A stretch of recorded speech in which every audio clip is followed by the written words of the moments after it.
Welcome back to another episode of the North Star Takes podcast. I'm Bailey Paulicki. He's Jacob Liberta. We're a Minnesota sports podcast. So if you're new to this channel and if you're a Minnesota sports fan, please hit that subscribe button and give this video a like.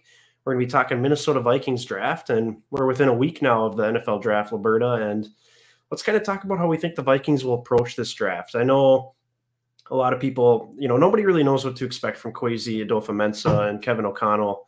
It's their first offseason. The scouting staff is still in place from the Spielman regime, but it's going to be interesting to kind of see how Kwesi maneuvers the board, if he tries to trade back and gain some extra value, if he maybe tries to trade up, if he falls in love with a guy. There's just no way of knowing how he's going to approach this draft. So what are kind of your thoughts on maybe what to expect, and what are you kind of looking for in terms of the Vikings maybe making this an exciting draft? Yeah, really. I think it's hard to nail down expectations when you're coming in with this brand new GM, brand new head coach. They've never done it before, and especially as young as they are, probably taking a newer approach to things than anybody in the past, as far as this organization goes, has really done. So I would say what I expect is probably some more forward thinking than we've gotten, and I think that probably includes entertaining all options available there at 12 or moving up, moving down, whatever it might be. And I think they take a long look at taking the best player available, even if it's at a position we don't necessarily, quote unquote, need. But that definitely, I think, starts with a wide receiver. I think that should definitely be something we explore, and honestly something we should pursue, because it's shaping up like that's probably right around that range of a borderline top 10 player that we could land there at 12 and could be the first wide receiver off the board. So truthfully speaking, I think that's probably the direction you got to go if you don't want to trade out of that pick, to make your selection in your original spot. But I also could get behind exploring really taking an edge rusher, just because I know the top two are going to be off the board by our pick with Thibodeau and Aiden Hutchinson, number one. But I guess Thibodeau could see a little bit of a slide, but not that much, I don't think. But I think getting a guy like, for instance, Carl Laftis, I think I'd be really excited about that, just because the guy has an insane track record at Purdue as far as the pass rush win rate goes. And I think that's what you really look for with a first-round edge rusher, right? Like, you're not looking for the run defender. Like, this is the guy you bring in to be a franchise pass rusher that has the, 13, 15 sack seasons that you feel like can be a cornerstone towards being a part of a championship team. So I'd really like that. I guess I don't know how Carl Laftis fits in like a 3-4 per se, but just off the top of my head, as an example. So I would say I'd start with a receiver, probably just because of the value, and then I'd definitely look towards an edge rusher, because it's just none of the corners fascinate me, or none of the corners should really entice them beyond Stingley and Sauce. Like, everybody else have to have like a McDuffie or a Booth and stuff like that. Like, no, I'm not buying that. I'm with you 100%. Like, my hope would be that you could maybe get like a Kaiir Elam if he slides into the second round. Yeah, maybe you trade up a couple spots to the second round just to make sure you get him. Yeah. But I think if there's no Stingley on the board, I bet Sauce is a top 5 pick at this point. Just based on, like a lock, doesn't it? Yeah, based on everything we're seeing, and it seems like Stingley's definitely going top 10. Yeah. Amazing pro day. Yeah, exactly. That pro day really helped him out. So that's kind of a bummer, because Stingley would just be a phenomenal addition to this team. That'd be amazing. He'd really be that alpha dog corner you want, but and then you could have Patrick Peterson kind of mentoring him. You still have Cam Dantzler, but yeah, I'm with you. If corner is not an option there, which there's a lot of people that say, well, why not Trent McDuffie? And it's probably because he's got shorter arms and he projects to be a slot corner in the NFL. Exactly. That's not something you take at 12 overall. And he's not a great tackler either. He's not he throws his shoulder at people. He doesn't wrap up, which I know it's a corner, but I mean, still, I don't like that. It's a little concerning when you got like Patrick Peterson who doesn't really want to tackle people, and exactly. So I don't know. It's a little concerning there. Yeah, Andrew Booth, he doesn't do a whole lot for me either at the cornerback position. And then I think I could definitely see this. It would be different from like the Spielman regime, because Spielman would pick for need. He would pick like an interior offensive. Yeah, he'd pick like a Linderbaum or like maybe a defensive tackle or something, something boring. And we don't even like really need defensive tackle, and there's still all sorts of people talking about it. And I'd rather just go with a more fun. How I described it to you earlier was a fascinating player. So if Kyle Hamilton's on the board at 12 and you can't get Stingley or Sauce, take Kyle Hamilton. You don't need a safety, but he's a player you could work in with Harrison Smith and Cam Bynum. You could have all three of them on the field at the same time and kind of play Hamilton as like a hybrid linebacker type safety. Exactly. He could be like a line of scrimmage player, and yeah, I mean, this guy can play all over the field. Exactly. So you got him. You got Garrett Wilson if he's on the board. Probably the best receiver in this draft. I know a lot of people are hyping up Drake London. I don't want anything to do with a big, slow wide receiver.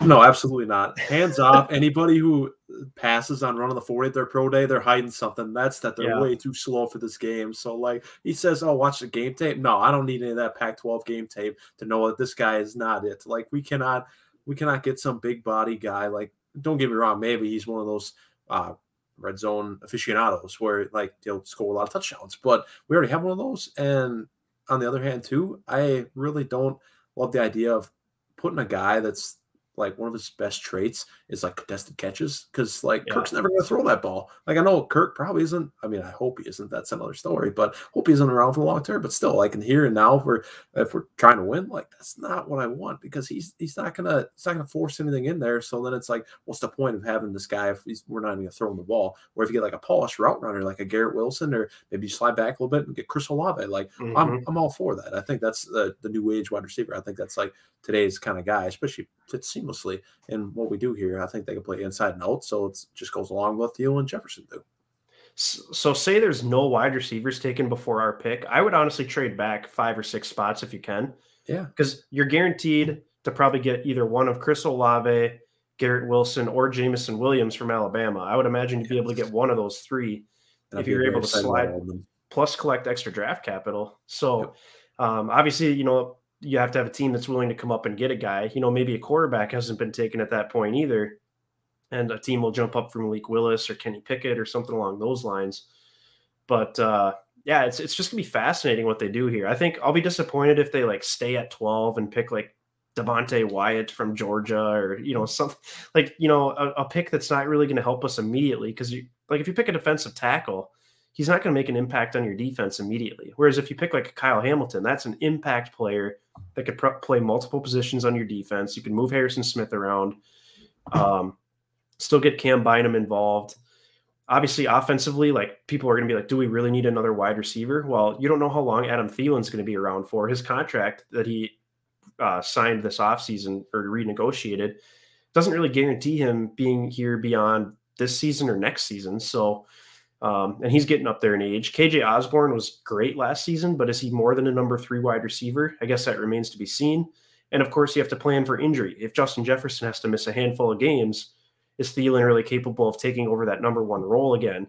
Or do you need a guy like a Chris Olave or Garrett Wilson to step in and be that number 1 receiver for a few weeks, Yeah, exactly. I think you can never go too deep on a wide receiver room on a championship caliber team. I think all the good ones load up there. I mean, the Rams last year, they brought in OBJ before Woods got hurt, and they were envisioning a receiver room where they had OBJ, Woods, Kupp, and then add Van Jefferson too. Like, that's very dynamic. And they think about like the Bucks, for instance, like when they went on their Super Bowl run and they had Antonio Brown, they had Chris Godwin, they had Mike Evans, and then what ended up hindering them last year's guys got hurt and they didn't have the depth to back them up. So it's like that can make or break you when Kirk doesn't have anybody to throw the ball to, and then he's hanging on the ball for way too long, and then he gets in those situations where he takes sacks or gets strip sacked or whatever, and then those just turn into those nightmare games as a Vikings fan you don't want to see. So I would say you definitely got to take a long, hard look at taking a wide receiver, because I think that's only going to help you turn this offense into what we want it to be, and that's not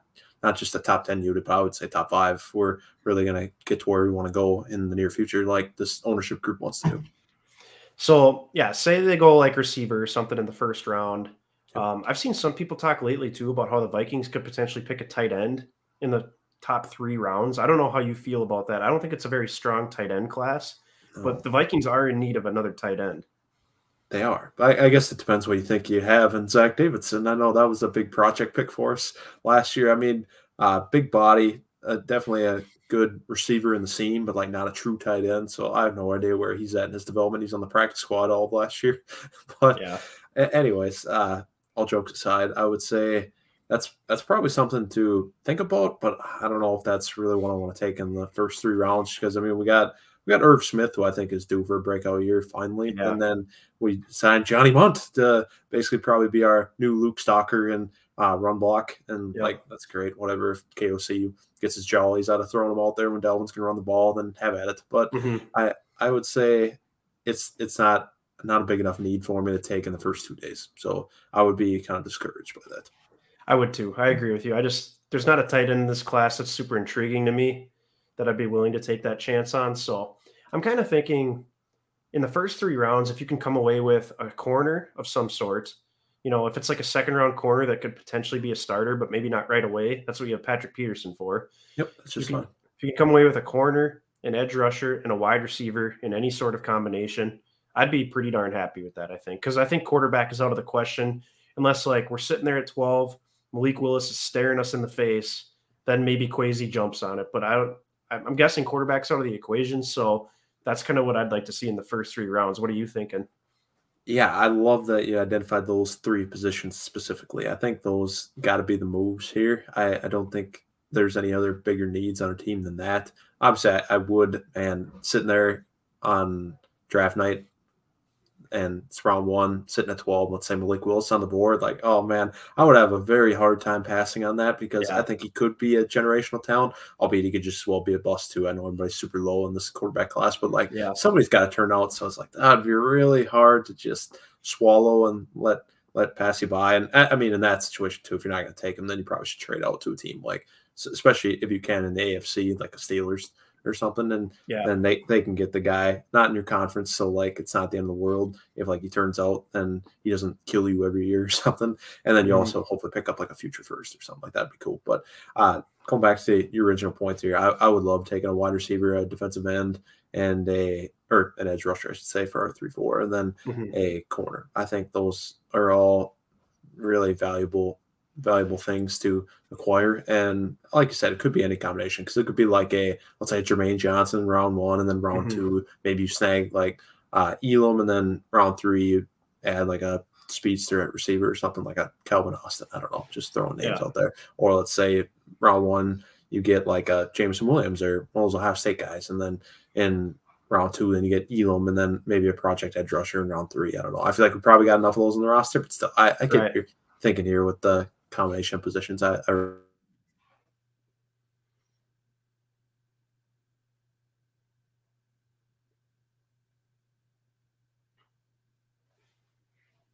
Looks like Roberta might have froze up there.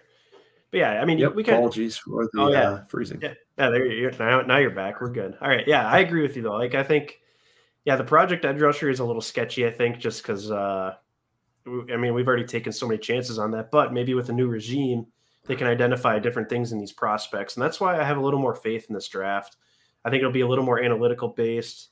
Um, Sounded like towards the end of his regime, Spielman was kind of going rogue and just picking guys he liked without necessarily the approval of his scouts. So I mean, obviously this will be a collaborative effort because that's all they've been preaching. And if there's more analytics driven behind who they're picking, and if there's certain prototypes of guys they want, obviously that'll be huge. So I'm really excited to see what these guys do. So before we wrap up here, Liberta, gut feeling, do you think they stay at 12, trade up, or trade back? Gut feeling, I think they stay at 12 and pick a receiver. I think I'm gonna land on that one for now. That could change very well in the next week here as we get closer and closer to the draft. But at this point, I wanted to say trade back, but I'm like, this is a new front office. It won't be a Rick move, I don't think, but that very well could be something we do. But for Mhm. now, I'll say we take a wide receiver at 12 because the value will just be too rich because we'll have our pick of the litter. Really, it's very possible there's no receivers that go before 12. So like you could take whoever you think is literally the best available in this entire draft class. And we know, and looking back these last like 2-3 years, as far as wide receiver draft classes go, they've been Mhm. super like fertile. Like there's been so many good ones that are just I stars in know. this league now. Like you could very well find yourself with the next one just because it's like that you're taking who you think is the best guy because they're all out there. Exactly. Yeah, I'm kind of thinking they stay at 12 as well, because I think there's going to be a player there that really intrigues them, whether it's Kyle Hamilton or one of these wide receivers. Maybe there's a tiny chance Derek Stingley is still there, but or maybe it's a quarterback. Maybe we get shocked. So I think they stay at 12 unless there's just an offer they can't refuse, like getting a future first, just to move down, 8 spots or whatever it is for the Steelers if they want to come up and get a quarterback. So I think it's going to take a really good offer to get them to move down. So I'm going to guess they stay at 12 as well. So it'll be interesting to see how it shakes out. We'll release our last mock draft early next week, and we'll kind of go from there as the draft is getting closer and closer. And of course, all the speculation's ramping up. Deebo Samuel wants a trade now out of San Fran. However, that's going to shake things up in this draft. I'm sure draft picks will be exchanged for him.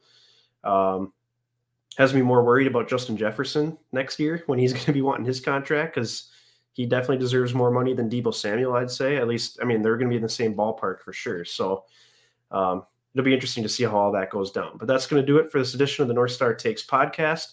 Like I mentioned earlier, please hit the like button on this video and subscribe to our channel. Feel free to give us a follow on both Twitter and Instagram and let us know your thoughts below. How do you think the Vikings will approach the draft? Do you think they'll stay at 12? Do you think they'll move back? And what would you like to see them pick within the first few rounds of this draft? And what needs do you think we need to fill the holes in this roster? So until next time, thanks for watching.